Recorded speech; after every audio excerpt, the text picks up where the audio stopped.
A longshoreman movie critic, Tank Nelson. I've seen this Tank Nelson guy everywhere, man.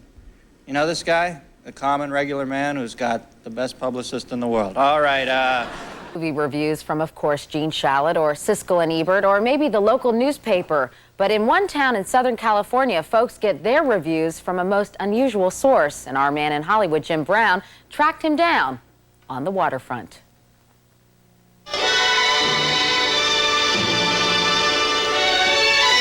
Hollywood's image of life on the docks is best defined by 1954's On the Waterfront, starring Marlon Brando and directed by Elia Kazan.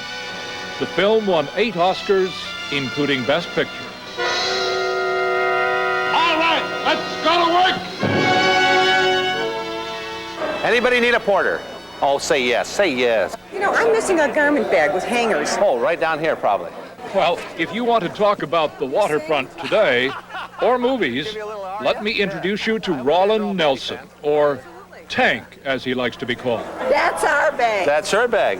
When containerization eliminated many traditional longshore jobs, the gregarious 59-year-old divorced grandfather changed to handling passenger luggage for cruise ships. A perfect place for his outgoing nature. They'll take them off when you get there. Have a good trip home. But Nelson's avocation as the self-appointed movie critic in the port community of San Pedro, California, really shines when Tank breakfasts each morning at Canetti's. Oh, that's tender, Bob. Beautiful. With Joe Canetti in the kitchen filling the orders at the Landmark Cafe, the conversation out at the front table can be on any subject, but usually gets around to movies. Here, Nelson, who says he has seen about 8,000 movies in his lifetime, talks about them with passion and pleasure. And right now, the subject is his upcoming Oscar picks. Because I think it's the best, I would like Silence of the Lambs to sweep. He was able to capture that all through the movie, the fear that she felt and the aggression that he had. And that's why I think it's going to win the Academy Award. Jack Palance for City Slickers. Oh, man. Go back to Shane and you should give it to him. Just up the street from Canetti's, the community finds out about Nelson's choices when Tank hangs a weathered blackboard out his apartment window. Silence of the Lambs is his pick for Best Picture Oscar, as well as Oscars for just about everyone else connected with the movie. Now, I think Nolte's going to win because Hollywood will want him to win. But as the performance itself, if you were going to say who is the best actor, you know, you got down in the nitty-gritty, it's going to be Hopkins. And I'm going to vote for him. He's going to have my blackboard. Your blackboard, but you're not a member of the Academy. No, they don't even call me. They don't ask. Yeah. Every time I find a good movie, I put it on the sign. I'm never critical of a movie on the sign. It's when I put the movie out, it says, I liked it and I think you should go see it. Because I come at it from a fan's viewpoint. I'm a fan. I hope to always remain a fan. I want to be able to talk to you. When I say to somebody says to me, you see a good movie? I want to tell them that I saw a good movie. And I want to be able to ask them, what have you seen? And they'll tell me, and then we discuss it, and that's the joy of it.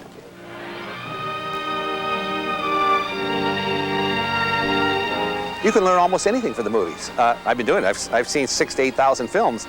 If the director does it right, from the first light on the screen, they can start capturing you. Behind the credits, they can start capturing you. If you buy the fantasy, and that's what you go for. I mean, nobody's going to go say, I'm not going to pay attention to this. You go to buy the fantasy, and if you do, you're transported for 2 hours, hour and a half, 2.5 hours, whatever it is. And all good movies are the same. You never realize the time went by. You say, oh, that movie's 2 hours. It seems like 2 seconds, 2 minutes, 20 minutes, no more than that. In Hollywood, it's making tremendous films, great films, historical films that will be with us forever. And people, all they have to do is go buy a ticket. I get to see more of life by going to movies than I would if I just walked around and talked. I mean, I see real life all the time, and I enjoy that a great deal. But the movies condense it down. They make good stuff, they make me laugh, they make me cry. And worth the $7 or so. Easy, worth the $7. Movies have got to be the cheapest entertainment in the world. Well, the next time you find yourself on a cruise ship out of the port of Los Angeles, look for Tank Nelson. How was Acapulco? As a longshoreman, he'll take care of your luggage. As a movie critic, he'll speak passionately of his current favorite film. You know, the one where the director captures you from the first light on the screen. For today, Jim Brown, NBC News, at the Port of Los Angeles. Thanks, Tank, and Gene Shalit better watch out. We're fugitives from the law. We're up to our elbows in cash, and there's nobody that even knows about it. He's back! He took our picture! How did my hair look?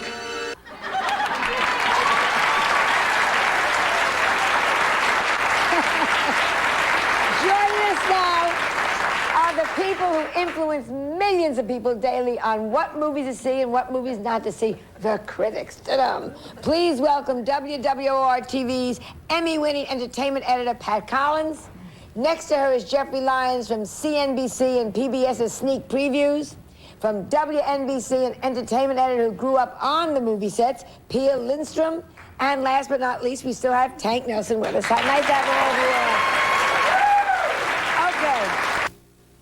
Kiss me and caress me, my darling husband, please.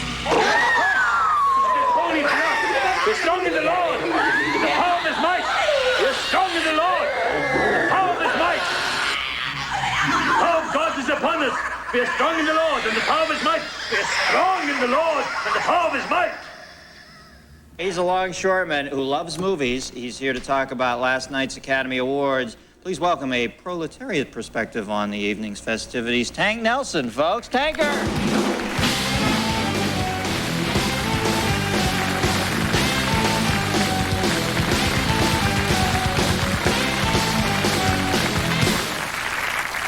Tank Man! First band lawn I've had on the show, baby. I like it. Now, tell me about your blackboard method of movie reviewing. This is in your hometown, right? Right. You used to tell the people what you do. Well, I hang a blackboard out my window. It just hangs out there, and I see a good movie. Thank you. Wow. My goodness.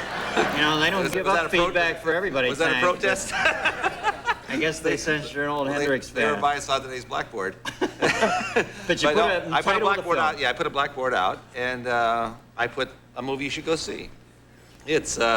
It hangs high. It's on the second floor. I've got a lot of traffic, and it's become a thing people like to do. What is your hometown? Where is San it? Pedro, California, harbor of Los Angeles. So you see films just like this. This to me is like effective movie reviewing because it seems like everybody's in an ivory tower and they piss on these films. But this is just a regular guy like us who sees the films, and whatever you dig, you put on the blackboard, and people go to see it. Right? Exactly. Yeah, that's I use it like a fan's viewpoint. I go to a movie. If I don't like it, I don't say anything because I'm a big fan.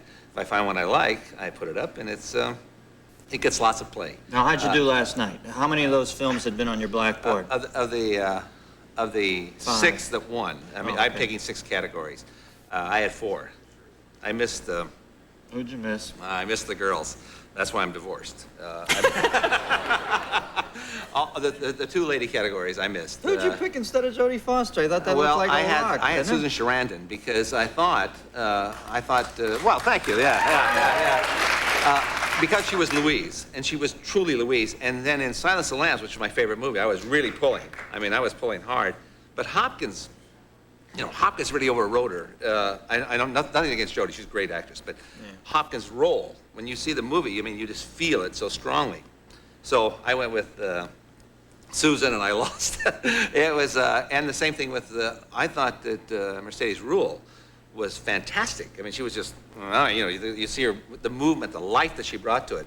But you see Diane Ladd, you know the back work and what she's done.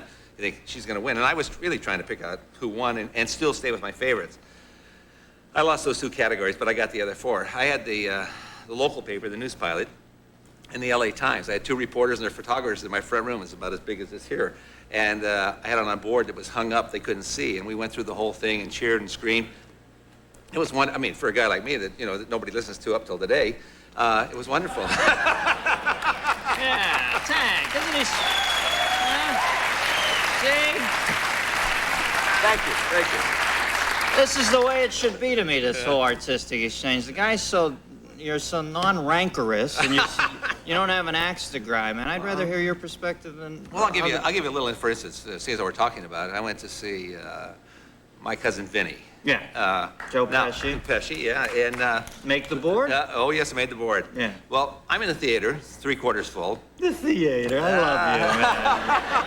But it's 3/4 full, and the laughter is rolling up and down the thing. I mean, there's a slow beginning. Right. But good movies, lots have slow beginnings. But it's rolling. Yeah. People are applauding. People are going crazy. And when the girl, when she does the thing, have you seen it? No, Doesn't not matter. yet. Well, anyway, his girlfriend, his fiancée going to marry, she does a bit in the jury thing, she testifies. At the end, she knows all about, she's a mechanic, she knows all about cars, you never suspect it. And she rolls this stuff out. Why it does this, why it does that, why this turns, why that. She goes on for about 5 minutes. She stops, and the whole place erupted. I mean, the audience, I'm talking to Hermosa, AMC, it erupts. Right. People are cheering, crying, yelling, screaming. And then it goes on, the movie finishes, I'm going out, and everybody around me, everybody's talking about this scene, that scene, what happened, why it did it, how it did it. It was wonderful. You go out and you can realize that everybody's gonna love this movie. You don't have to look, you don't have to, I went home, whipped the board off the wall, take it in, right off, my cousin Vinny goes down. People go by now, they honk, they wave, and they say, Vinny, Vinny! It's wonderful. It's great reaction. Well, man, I think you can see why the movies are such magic in our life. I mean, you see how worked up he gets? That's the way it should be. It's the way it should be. Tanker, you got to come back more often. Anytime I want to you drive past your house sometime, see the blackboard. Where is it? San Pedro? 22nd Street in San Pedro. Is that where the Bates Motel is? There we have a couple. All right, Tank. Good to meet you. We'll be right back, folks. Welcome. We're back with my man Tank. And Tank, real quick, what's your favorite film of all time? What do you Robin Hood. Oh, Robin yeah? Hood. Earl Flynn, 1939. Absolutely. And the reason, we only got a second, but the reason is it has a good beginning, the story carries through, and it ends. And the bad guys are bad, the good guys are good, and you go out of there and you realize you've seen a wonderful story. That's I what all can't movies believe are. longshoremen like men in tights. All right. The Tanker, Jack Hay, we've had tonight, Leon Redbone, David Spade, Tank Nelson. He'll be back. Tank, come back and see us Thank you, again. guys. All right. Good night, teenagers.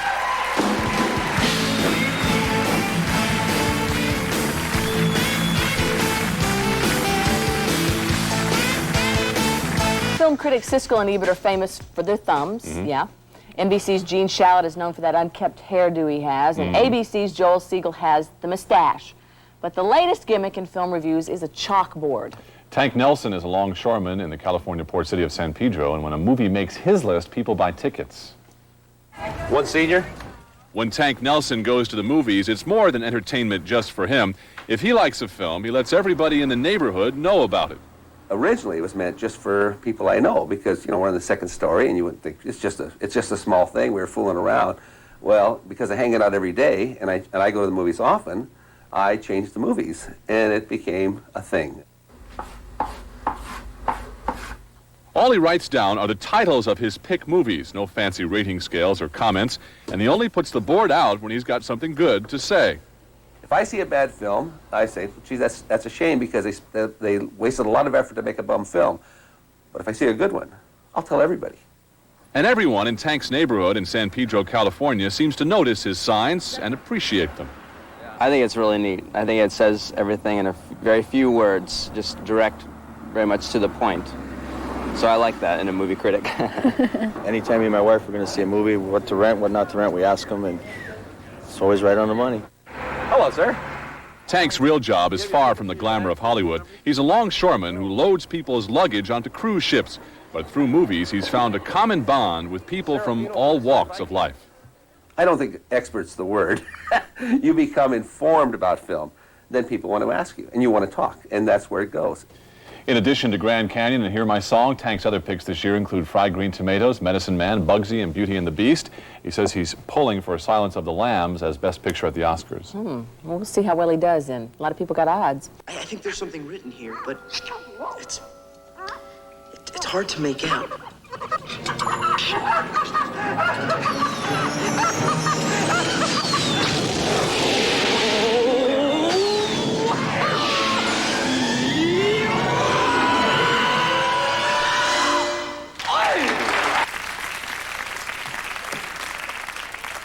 You know, I had an unbalanced load switch, and I sought professional help, and you shouldn't be afraid to either. You know, our favorite movie reviewer was on the show a few weeks ago. He demonstrating his unique reviewing format. He's a member of Local 13 of the International Longshoremen's Union.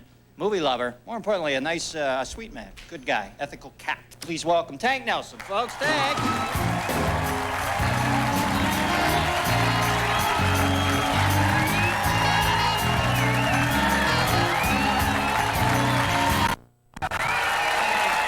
Dig the player? You go out and see it? if you don't like them, you don't like the jump on, right? Yeah. I think for insiders, it was terrific. You gave me the tickets. It was wonderful of you. Yeah, how was that scene, man? You'd never been to a screening? I'd never been to a screening. That part was very interesting. It's so intense, the audience, that they come down and they check every seat. They go, I thought they were going to bump me. Yeah, well, you got to watch yourself because you never know when the star is next to you. You know, and you don't want to sit there and go, oh God, this is horrible. Well, it was from that viewpoint. It was interesting. You get to see who does, how they do it, who's going to sit where, where the power is. Right. They bring it in units. It was very interesting. From that side. But the player itself, well, for instance, the people would laugh over in that corner. They'd be over there. You say, what was funny? And people, all the people around me are professionals, and they didn't know what was funny, and I didn't know what was funny, but they'd laugh over there, and then pretty soon somebody over there would be snickering, and you know that they'd taken a jab at somebody. So you thought it was a little too inside. What have you liked lately? Now, Tank has a board. Yeah. It's a very simple, basic movie thing. He has a board in his home. There. He hangs the film that he digs out the window. Where is that, Tank? Oh, that's the San Pedro. Yeah, that's where I live. That's it, right there, yeah. No, I haven't caught... Go back to that for a second.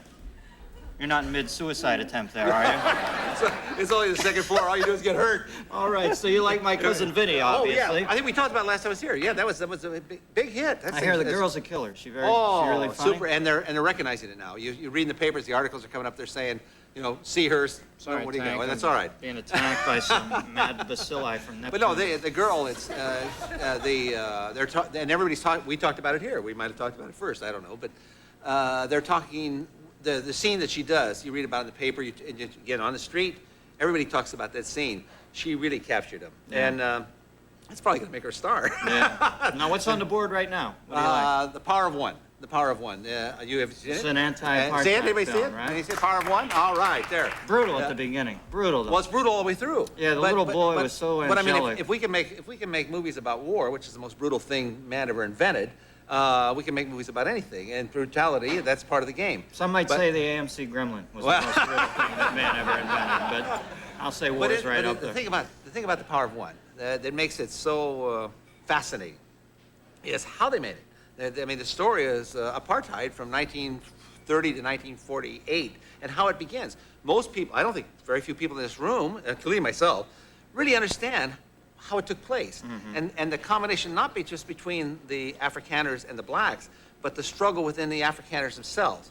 And then the Second World War and what that did to generate it. I mean, we saw the Second World War. It was, Pearl Harbor. We fought the Germans. The war went on. The war was over, and that's what we thought. But now there was another section there where all these people's lives were affected. Right, that we weren't privy to. And the war didn't even take place there. Mm-hmm. The war never got there. They were fought in North Africa, not South Africa, and yet it changed everything, and it brought this pressure to bear. But in the movie, you see there's all through a child's life, a young boy, a charming young boy plays him as a young man, and then a one in the middle.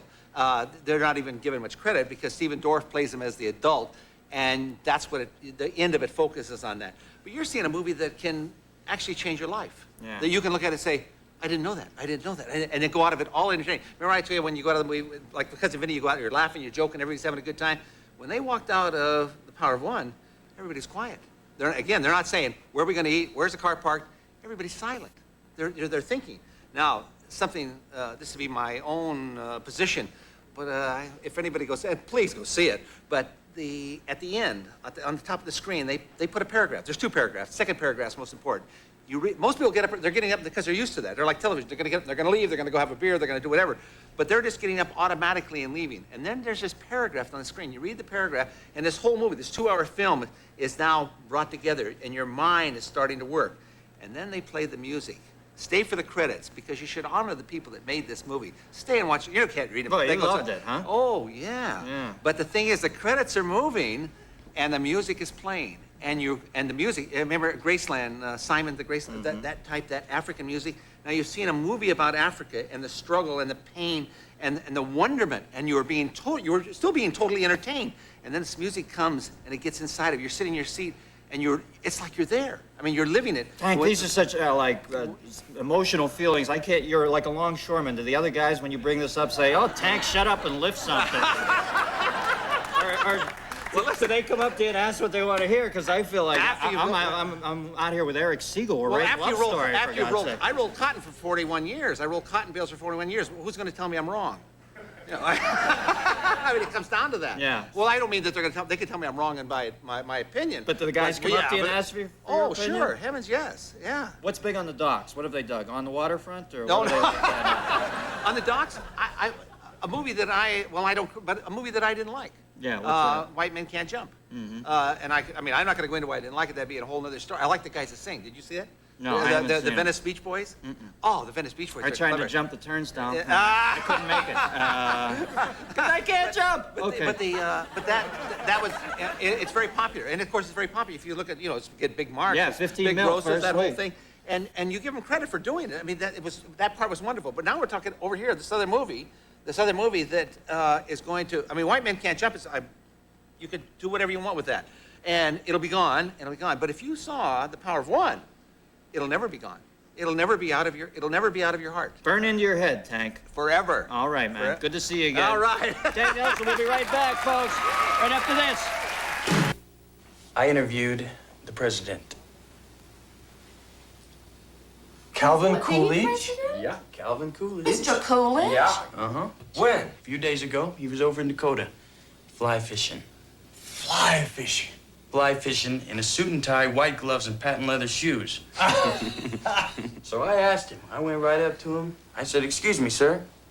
Can you tell me what they're biting on?" He turns around, looks at me, and says, "The end of my line." We're back. The deadline for this year's Oscar nominations is coming up soon, and today we're going to do the year in movies in review, including some early Oscar predictions with some of the top critics in the country who you're going to meet in a minute. But my first guest is not what you would expect at all a film critic to be. He's a longshoreman who reviews films on a chalkboard outside of his home in California, and people drive and come from miles around to read his opinions because they say this is a real person who goes to the movies and he knows what we like, and we like what he likes. Please welcome Tank Nelson. How nice to have you on. Thank you. It's amazing. People drive past to see what you think of different films. That's what happens, yes. That's what happens. How many people a year do they figure?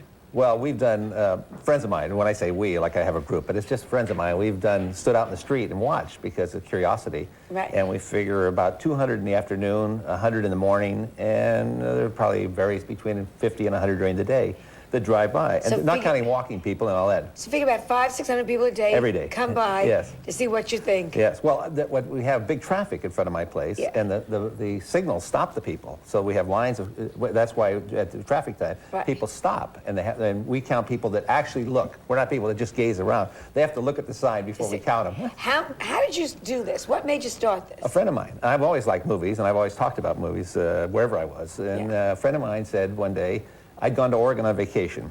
I came back and he said, "We don't know what to do when you're gone." Yeah. And he joked. The guy happened to own my apartment. And he says, "You ought to hang a sign out."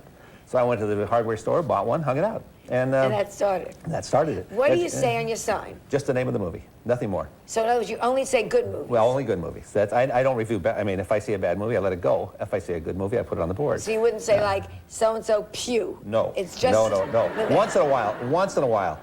There was It's a a movie real- called yeah. La Femme Nikita. I don't know if you saw it or not. Right. A French movie. I don't normally see foreign movies, but I happened to see this one. It was so good that I put it out and I put on the bottom, very violent, because my audience is from 8 to 80. I have no control over who sees the sign, so I put very violent, a rating. But I don't have to do that very often. Mine are not midstream, but a movie that everybody should see. You should see, a child should see, a couple should see. What's on your board right now? Why do you River Runs Through It. River Runs Through It. Wonderful movie. Wonderful. Have you seen it? Did anybody see it? I wanted to go see it the other night. Yeah, I didn't. It's grand. It's great. It grabs you. Right. It holds you. That's what movies are about. Movies are a fantasy. This is a story about a family, and it's a very quiet movie. Very just easy, going along. Pretty soon you're into it, and you love it. And then when the great thing about River Runs Through It is later, days, weeks, months later. Not me. It's almost a month later. You still think about it. Now that is powerful. That's when you're going down the street and you're thinking, yeah, right, that's what he meant, or that's how he feels, and how it affects you. It's about a family. I have siblings, brother, sister. how do I feel about my brother, because there were brothers in there, right. and how do we relate? How do I relate to my father? You know, it's good stuff. What about this year, the movies this year? Give me 3 that you loved this year. Well, the blockbusters are coming, yeah. but I'll tell you 3 movies that I thought were sensational. League of Their Own. I don't. Everybody see League of Their Own? Yeah. Well, you guys don't applaud. You just nod. Applaud. Yeah. Sister Act. Sister Act. Right.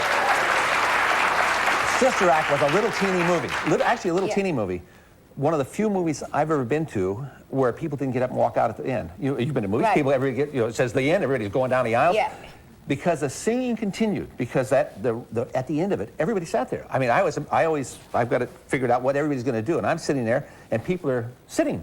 The film stopped. The singing, it's like a concert then. Everybody just sat there until the singing stopped. Nobody left. Now that's grand stuff. That's great. But of course, I love comedies. The movie for me so far, and I think the girl will. I can't tell your name. I wish I could. She'll be up for Best Supporting Actress. Was My Cousin Vinny. Did you see My Cousin Vinny? Yes. My Cousin Vinny was so funny that when the people were going up the aisles, and that's one of the things that I judge movie by, what they say, if they say, where's the car parked, the movie failed. Yeah. If they say, where are we going to eat, the movie failed. But if they say, remember when he did this and she did that, then the movie scored. Yes. And My Cousin Vinny, that's all they were still laughing. They're out in the foyer laughing. They're going to their cars laughing. You got a great movie. When she does the scene, when she's in the court, when she lays it down about she's an expert on cars, and she finishes, I saw it at an AMC by 600 people. People just fell apart. You couldn't hear the movie for 5 minutes after. Just she drops the last line, and people laughed. They couldn't stop laughing. That's big stuff. That's good. Do you think of the all-time favorite movie that you like the best? The best movie ever made, in my opinion, is Dr. Strangelove. Dr. Strangelove, because it has everything. It's terribly funny. It's very serious. It's exciting. It's satire, and it makes you think and think and think. And 3 of the great performances ever put on film. Peter Sellers as all 3, but certainly as Dr. Strangelove. When he's got everybody see Dr. Strangelove? Yeah. Right. All right. I mean, it's a long time ago, I know. But when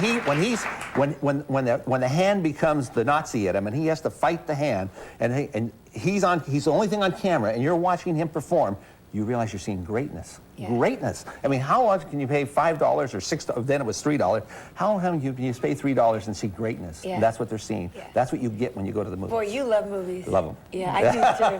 Will you stay? Absolutely. Okay, when we get back, we're going to meet some of the most opinionated people, including you, Tank, when it comes to movies, the top critics, so stay tuned.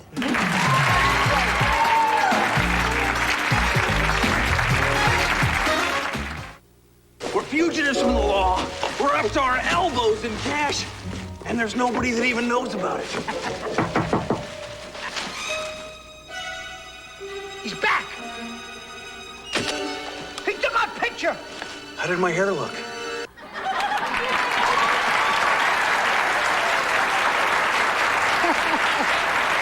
Joining us now are the people who influence millions of people daily on what movies to see and what movies not to see, the critics. Ta-dum. Please welcome WWOR-TV's Emmy-winning entertainment editor, Pat Collins. Next to her is Jeffrey Lyons from CNBC and PBS's Sneak Previews. From WNBC, an entertainment editor who grew up on the movie sets, Pia Lindstrom. And last but not least, we still have Tank Nelson with us. Nice to have you all. Okay. Tank loved River Runs Through It. Yes. What did you like the best of all the films this year? I loved Unforgiven, the Clint Eastwood movie. I loved Howard's End, and I love a movie that's going to, well, it's already out now, A Few Good Men, which is not about our looking for dates, Joan, but which is a great court-martial. A Few Good Men could mean a lot of things, but this has got Tom Cruise, Jack Nicholson. Wonderful. For me, it's the movie to beat for the Oscar. Okay, what about you? A League of Their Own, An Enchanted April, and a little picture that played about half an hour called Alberto Express. About a 16-year-old boy who's about to leave home for good, and his father says, come into the living room, and he goes over every single bill that he ever spent raising him, from the doctor to the nurse. And 3 days later, he presses an adding machine, and it's 30 million lira he owes him, and he can't become a father until he pays back the bill. And then it takes place 15 years later, the night his wife is about to become a mother, and he realizes he has to pay this bill, and hops on a train back to Rome, and what goes on the train is what made me love this picture. Okay. It didn't play very long, but it's called Alberto Express. And it will be Americanized with You can be sure. Tom Hanks in 5 years. What about you? A Few Good Men, I agree with that. I like Glengarry Glen Ross. I do too. And something called The Crying Game, which I can't tell you anything about whatsoever, because if you know anything about it, it will spoil it. But it is a wonderful movie. A friend of mine just told me that this Go morning. And see it. Said, That's "Run all to I'm see going to that." say about That's it. All right, what about the worst movies? You don't talk about worst movies, do you? No, he never gives any picks. Oh, but we do. Let's go down the line again. Worst movies. Well, $14.92, which looked like it cost about $14.98 to make. Oh, we just one of the, and actually, and the other Christopher Columbus movie called Christopher Columbus. It was not a year for Christopher Columbus. Yeah, all right. Not only was he not politically correct, he was in 2 bomb movies and Memoirs of an Invisible Man with Daryl Hannah and Chevy Chase. I'm worried about Chevy Chase. I think somebody better come back into office who falls down all the time, because Chevy's career is a little bit on the, and something called Mom and Dad Save the World, which you can hear from the groans from Jeff and Pia that we have to sit through these folks. Yes. Well, without being funny now, there's a movie called Radio Flyer, which was billed as sort of a Steven Spielberg escapist movie, and I rarely take any of my children to a movie unless it's something like Aladdin, which is a wonderful picture. This picture was about child abuse, and that was not the way it was advertised, and that really angered me. And there were 4 vampire movies this year. The only one not to make my worst of the year was Dracula, which I liked a lot. Yeah. The other 3, Sleepwalker, Buffy the Vampire Slayer, and Innocent Blood, all made my list. There are many, many others too. Because I hated all of those, and in addition, Dr. Giggles. That was a man who was in prison, and who comes out of prison. He was in for murder and decides to kill the whole town and blame everybody, in the town, and murders them through horrible surgical methods, scalpels, and all these horrible things. It was awful. Did they make Close your eyes. There's so many movies that come out. Who decides which ones you see and which ones you don't see? Well, basically, there are 5 a week, and we're responsible for 5 movies a week, so we know what we have to see. And if there's a huge movie and there's a little movie that you'd like to promote, sometimes you can do that, but basically, it's inescapable which films to Hear pick. My Song. Can I put in a plug for a lovely little movie? Hear My Song. Hear My Song. It was a wonderful little movie with Ned Beatty. So charming. And I didn't have to review that, but I really went out of my way to see it. And I think that's the encourage one it and say it was probably good. the only benefit we serve, frankly, as critics. I mean, we can flatter ourselves. We're on the Joan Rivers Show. We're all these fancy people. But I think the only thing that we really serve, Joan, in the end, is that take a little movie. Hear My Song's a good example of it. There are others where we can say to because we have an audience, you got to see this. Because otherwise it would be buried. They can't keep up with the Batman Returns campaign. They can't keep up with the Dracula publicity. These are movies that are not going to get on Joan Rivers Show for 5 parts. These are the little tiny movies. When you open up a newspaper, which I did before you guys came out, there's Malcolm X, there's The Last of the Mohicans, and then maybe down here there's, go see my movie.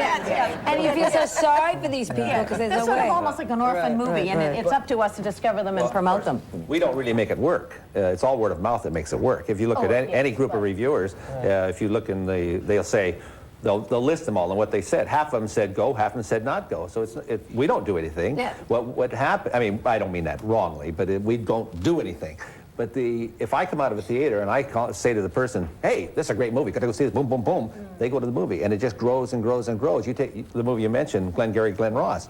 I mean, with the people that are in it, it should have stormed. It should have been, Now, hit the why heights. didn't it? And it did $20 million. It cost that to pay I Pacino. saw it, and I thought it was wonderful, wonderul acting. Why didn't Glengarry Glen Ross make it? Serious, and I think when people go out in the evening, Saturday night, they say, let's go to a movie. Well, forget. They've already heard this is going to be a downer, it's so about- they don't want to go. it is about No people- women. No women in it either. It's not the kind of thing you take on a date, and most movies, unfortunately, are geared towards 16, 17, 18-year-olds, and they say, oh, there's a serious movie. It's got some fine performances in it, and you name all these actors who are above the cume level anyway of most of the moviegoers. It's unfortunate when a picture like that gets buried. And you have to have a trailer. You have to have that trailer that has at least 3 explosions, 2 sex scenes, and a gunshot. You gotta have that, even if you're doing an innocent children's movie. I went to the You've gotta movie have that. Saturday night, and they showed 3 trailers in a row with everybody blowing everybody else away. And I thought, what is going on in this country? What movie did you see? I loved it, Last of the Mohicans. Yeah. Don't you love so him? romantic, and you don't care whether or not they're wearing deodorant. It's so good. I thought it was Tarzan of the Alleghenies.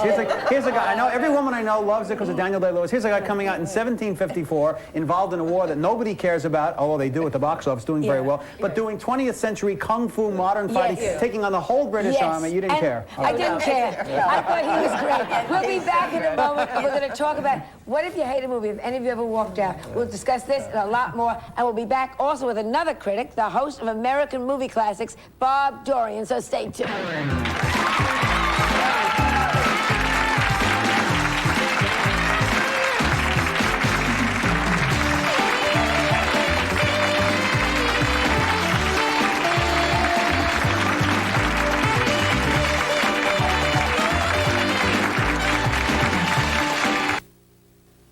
Kiss me and caress me, my darling husband, please. Holy enough. We're strong in the Lord. The power of his might. We're strong in the Lord. The power of his might. The power of God is upon us. We're strong in the Lord and the power of his might. We're strong in the Lord and the power of his might. They filled it out. My daughter told me they did all the special effects in camera. By the way, just before we do that, Jeffrey just said that was filmed backwards. So they got all the special effects.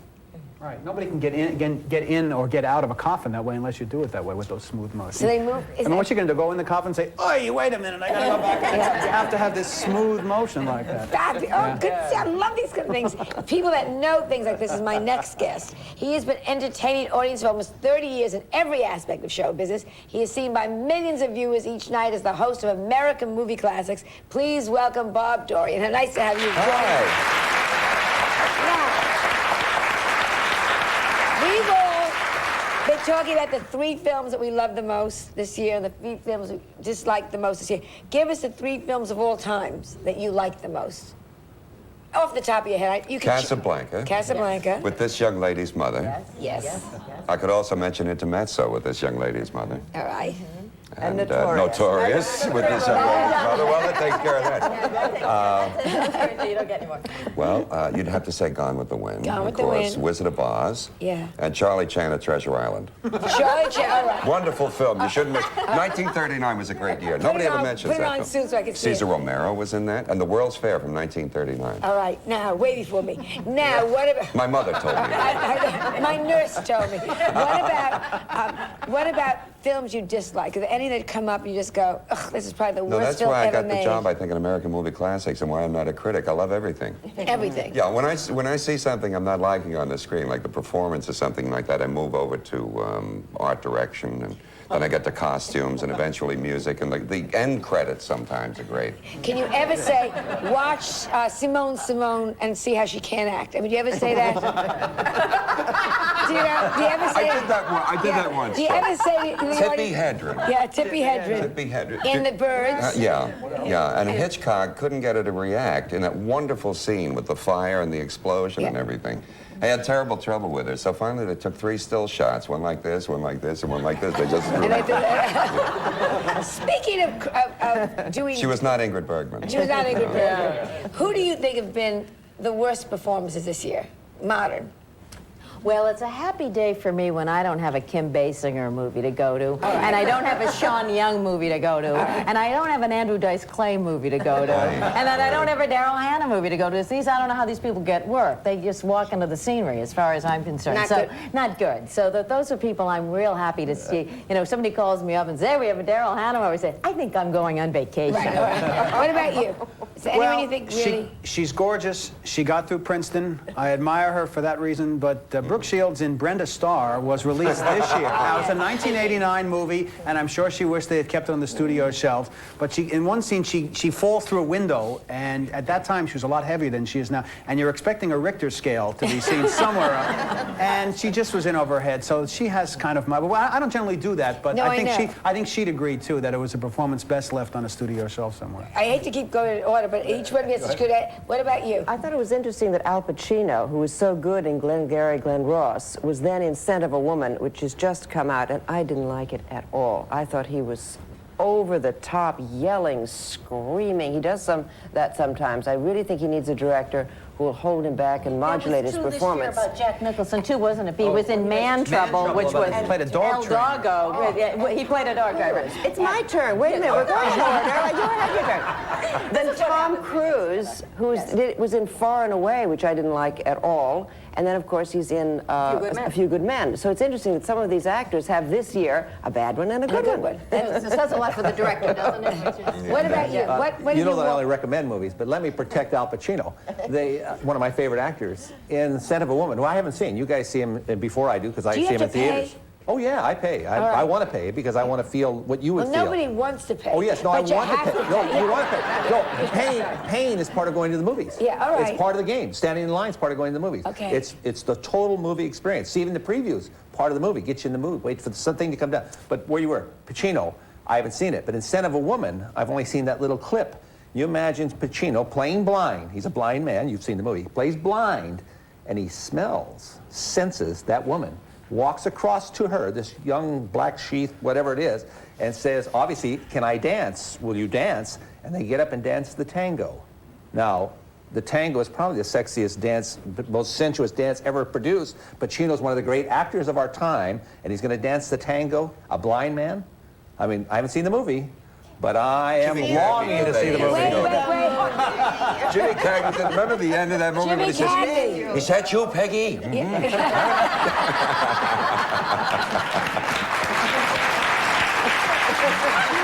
Greatest ending. And you went for it, right?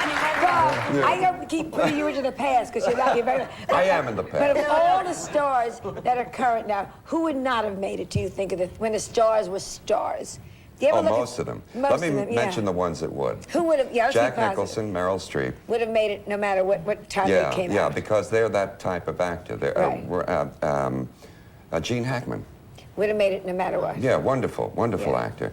And the others, like you mentioned, Tom Cruise. I love Tom Cruise in Rain Man, and that's kind of it for me. Yeah. I thought he was wonderful in Rain Man. Yeah, I don't really, about I don't Madonna? relate much to. How about Madonna? Oh, hey, Biggie, right there, you know. Yeah. With the, Would she have been a Dietrich in a different era? Do you think? no way. I don't think so. I'm just absolutely asking. not. I wanted to talk about pain. Yeah. Do you think she'd Say to her, she said to her when Madonna wanted to meet her, she said, "I was sexy, she's vulgar." There's a big difference. Yeah. That's a difference between Dietrich and That's Madonna. the key.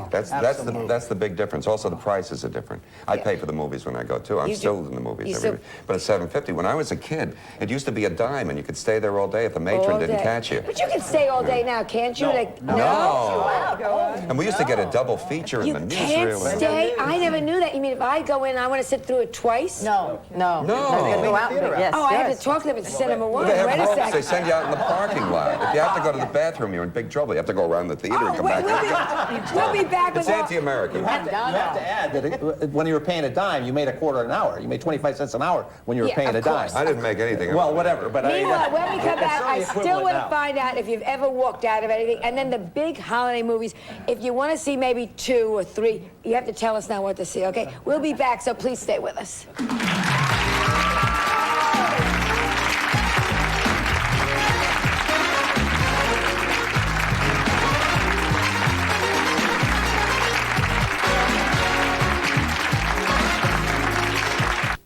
I think there's something written here, but it's hard to make out. We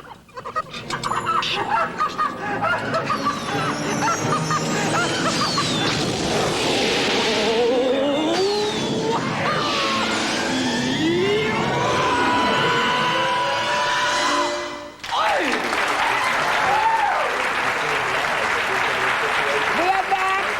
We are talking about what's hot and what's not in the movies. Have you ever, as critics, walked out, or do you say, I have to see this in the end in case there's one great second that I'm going to miss? You ever walked out of anything? Yes, 3 times. What are the 3? A movie called Sweet Savior, in which Troy Donahue played Charles Manson. And I met Sharon Tate and took it personally somehow and got up and left and didn't review it. And a picture called Sallow about Italian fascists who during the war mistreated children. That played at the New York Film Festival. And a movie called Patty about Patty Hearst, in which she is raped by 6 people, including a snake. Do I have it right? Unfortunately, my seat was facing the screen. But other than that, Joan, the night before I became a critic in 1970, I had dinner with Ruth Gordon, and she said, "You're starting your career tomorrow. Think twice before you knock somebody else's work." So I've always lived by that credo, and for that reason, I've sat through everything else I've ever seen. Do you all feel, because you know, a movie, I mean, we all know from the inside, somebody had to write the script, somebody then had to buy it, then you had to do it, and all the problems that went, and then critics come along and say, Down, no good. I don't lead, but I have slept through things. I mean, I'm a super girl. I completely slept through it. But I don't think we have, if you were thinking that we have any guilty conscience, thinking all these people, no, I have no guilty conscience. It's their problem that they made the wrong movie. Plus with movies, unlike the theater, if a movie doesn't make it in the movie theater, it has a chance on video. It has a chance foreign. None of these people are standing in an unemployment line. I have a, you know, I feel for real people out there with problems, not these people who just still running around in limousines, even though if their last 8 movies bombed. No. I don't have the problem because I listen to these people and I know I'm going to like it when I see it. All right, give me holiday movies if you had, because it's expensive now if you have a family of 4. You're already talking parking and popcorn. That's $50, It's a Wonderful $60. Life is playing. Yeah. Not exactly new. No, but what would you tell them to go see? Give me a couple of choices. What would you tell a family to go see? Well, well, we talked earlier. I would send them to League of Their Own because it's historical. But it's now, fun. it's playing now. No, it's not. Oh, you're talking about now? Now. Oh, right. Well, just what we talked Christmas about. movies. You've got to go see A River Runs Through It. I mean, if you're talking of all the movies now, of course. I mean, if you're talking kids, send them to Aladdin.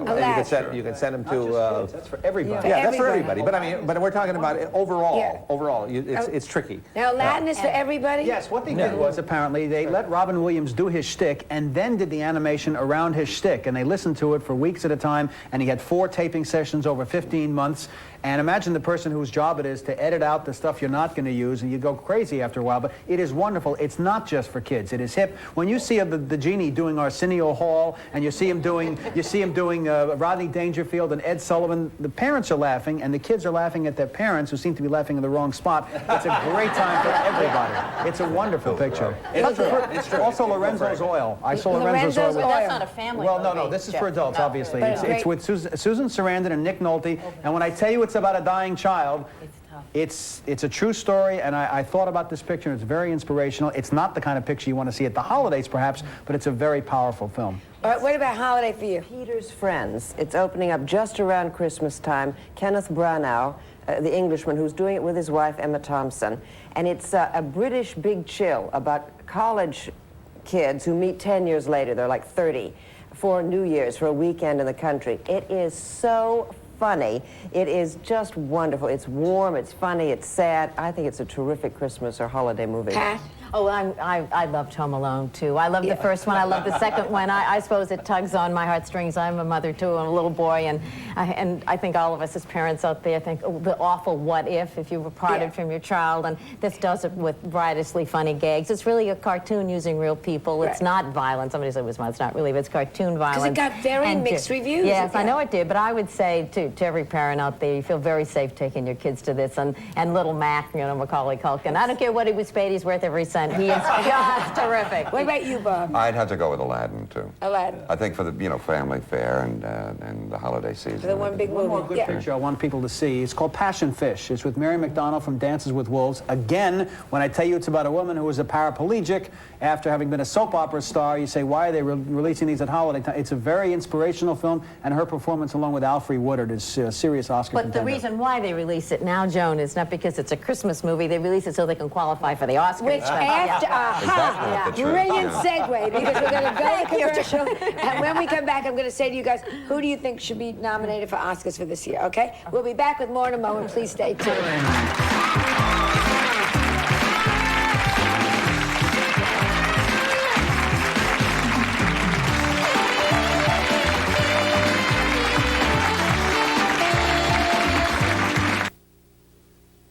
I interviewed the president.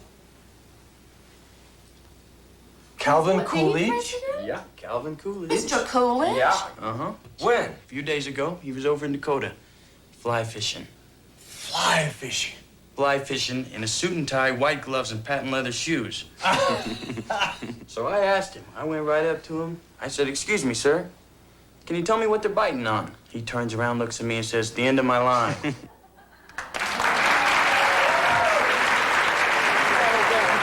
That's a river runs through. We are back talking about what's hot, what's not in the movies. Okay, you're all critics, you're all movie buffs. Tell me who you think should win the best Oscar, the Oscar for Best Actress, Best Actor, and Best Movie of the Year. Which way do you want to start? Let's start. Well, between Jack Lemmon, I think, and Pacino and Glengarry. Okay. which is one of those anti-hero films, isn't it? And Best Picture, I don't know what I would say about that. Best actress? I think it's too early because I think, as she said, that most of them are going to come out Oh, so just come out now. this month. If you had to vote right now, I'd put my vote on A Few Good Men for Best Picture, Denzel Washington for Malcolm X, a brilliant performance, a tough one to do, and Whoopi Goldberg for Sister Act. I know they seldom give it to a comic performance, but I'd like to see this break the rule. I thought she was wonderful. Yeah. I think Denzel Washington, Whoopi Goldberg, perhaps Kathy Najimy in supporting actress for Sister Act as the fat nun, and also Joan Plowright for Enchanted April for Best Supporting Actress. That's a great film that everybody should see, and it's not going to get the box office that a blockbuster, but I hope she gets the Oscar for supporting actress. Well, Jack Nicholson's got 2. Hoffa's coming out. I haven't seen it, but I mean, I hear it's very, very good. So between that and A Few Good Men, I think he's going to get a nomination in there. You know, and I think Jack Lemmon certainly is a sentimental favorite. It's the year of the man. There's not a lot of women. They think it's the year of the woman. It's not. It's the year of the man actors. What about film? Oh, man, film. Well, so far, I haven't seen Chaplin, I haven't seen Hoffa. Right now, I'd say A Few Good Men. A Few Good Men again? At this moment. And what about you? Gina Davis for League of Their Own. She's really powerful at it, and she just carries it away. Yeah, so did I. Yeah, so did I. I liked it. It was a true movie. It had everything. Anytime you have action, love, history, excitement, that's what the movies are about. It all comes down to love. That's what grabs us as human It beings. didn't work for Silence of the Lambs, which certainly wasn't about love. Exactly. Yes, it did. Maybe this wins by love by default. No, because it's the only one. When he says to her at the end of the movie, it's a better world or a more interesting world with you in it. There was a type, more interesting, and she goes like that. There is a type of there is an emotional connection. The whole thing, a very big thing. She was just glad she wasn't going to be dinner. Well, no, well, whatever. Let me ask all you, nobody starts out to be a critic. You know, I always say nobody starts out to be a comedian. Nobody starts out to be a critic. You start out to be... Me? I am a longshoreman. A longshoreman. What about you, Pia? I started out as a reporter and was a reporter for 15 years, general assignment reporter, feature reporter on news stations. And I was having dinner with my mother and a playwright called Robert Anderson, and there wasn't a theater critic at that time. And I said, well, they're holding auditions. And Robert Anderson said, well, why don't you audition? You know something about the theater. And I said, well, okay, I'll audition. And that's really how I got the theater job. And from that came the movie. Which makes sense. What about you? I went to law school, and my training was in journalism. My father was a Broadway columnist, and a little station here in New York, of all places, happened to be looking for a theater critic and a movie critic, and I grew up in the movies. My godfather was a playwright, Sidney Kingsley. My godmother was Madge Evans, a great star of the 30s, and my brother's godfather was Clifford Odette, so I knew that kind of that's kind of journalism and acting together. I studied acting for a year, and so it just kind of happened, You, Pat? Political reporter, and who knew that show business and movies would be the same thing? But it's politics. So you see, I covered all those people, and they're phonies, and they're not getting paid for it. These other people are phonies, and they're getting paid for it. Which is better. And you? Bob? I'm an actor, really, and I just enjoy movies. Yeah. And I did a commercial when they were looking for a host for American Movie Classics. I had done a commercial about 6 months before. It was a Dracula commercial. Right. And I spent 3 hours at lunch talking about old movies. And the executive producer said, why don't we get a hold of that guy, Dracula? He loves movies. Isn't that good? Isn't it funny how life brings us all? Well, I thank all of you. Boy, this just flew. Is this it? Yeah, this is great. Have a happy holiday season. Thank you so much. And we'll be back with more gossip on Bill Clinton, so stay tuned.